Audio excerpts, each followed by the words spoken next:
Mga lalabs, meron akong good news sa inyo. Meron akong ginawang bagong grupo. Itong grupong ito ay para ito sa content creator and viewers. Maliit ka man na content creator or malaki or nag-i-start pa lang. So, ginawa ko ito para updated tayo. Minsan kasi lahat ng ating mga content ay hindi natin nakikita sa wall natin. Yung mga kakilala natin, nakilala natin, uy, bakit ang tagal ko nang hindi nakita yung mga ano niya?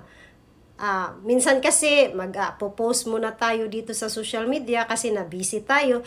Tapos kung magbabalik na tayo, yung ibang mga lalabs natin, hindi na makikita yung mga ano natin, mga content kasi nga nag-post tayo at hindi na siya nakagawi doon sa wall natin. I'm pretty sure po na marami po kayong makaka-relate nito.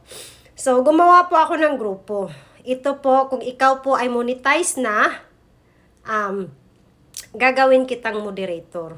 So, magiging moderator ka sa grupo. So, it means automatic ka nang mag-review or magre-review doon sa mga nag-i-start pa lang na mga post, ng mga content creator. At automatic ka na rin mag-share ng iyong mga content doon. Live, content, o kung anong isi-share mo. Hindi na kailangan i-approve pa ng ibang moderator or admin kasi moderator ka na. Sinasadya ko po na ang gawin nating moderator is yung mga monetize na.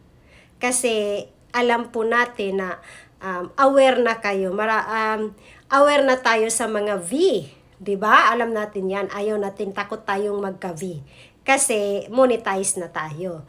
So, alam ko naman po dito sa grupo, hindi talaga mawawala na magkakamali tayo. Pero at least yung mga moderator natin kasi monetize na sila, aware na sila sa mga V. At kung meron man silang pagkakamali or ma-V man sila, pwede nilang i-share dyan sa ating lahat. Lalong-lalo na sa mga nag-i-start pa lang. At sa mga nag-i-start pa po, kung kayo po ay gagraduate, gagawin ko rin kayong mga moderator. Nang sa ganon, free na po kayong mag-post doon sa ating grupo. So, ayan lang po, no? Ang nakaganda kasi kung moderator ka na, diretso na yung post mo. Hindi ka na maghihintay kung sino ang mag-a-approve doon sa pinopost mo.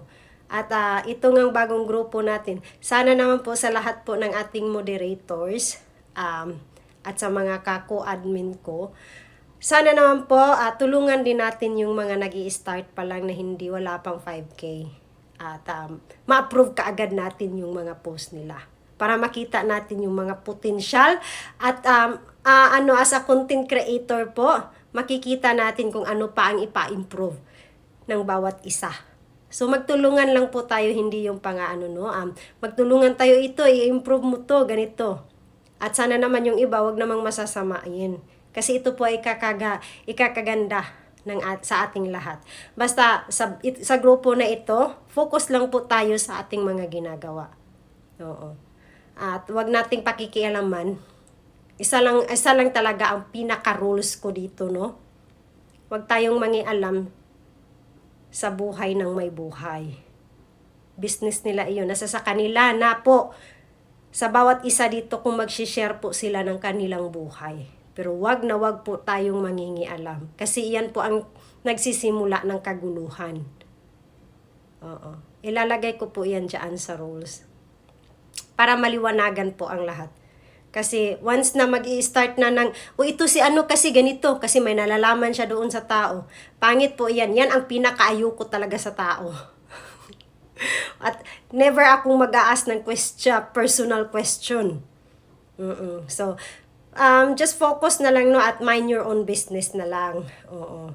Kung meron man dyan gustong mag-share, welcome naman po ang lahat na gustong mag-share. So, ayan po, sana po ay maano po ninyo,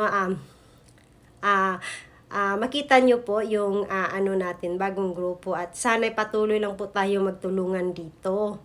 Naisip ko po ito para tayo lahat ay magtulungan at mag-share ng ating mag-share ng ating story dito sa mundo ng social media. Oo. At magtulungan. Ito po ang way na naisip ko na matutulungan natin ang bawat isa. Unang-una sa content creator din po, no? Huwag tayong mahiyang sasabihin kung paano ipa-improve yung ibang tao. At kahit sino pa siya, kahit ano pa siya, open po yung opinion ninyo para sa ikabubuti ng bawat isa. Maraming salamat po at see you in a group. Bye-bye for now.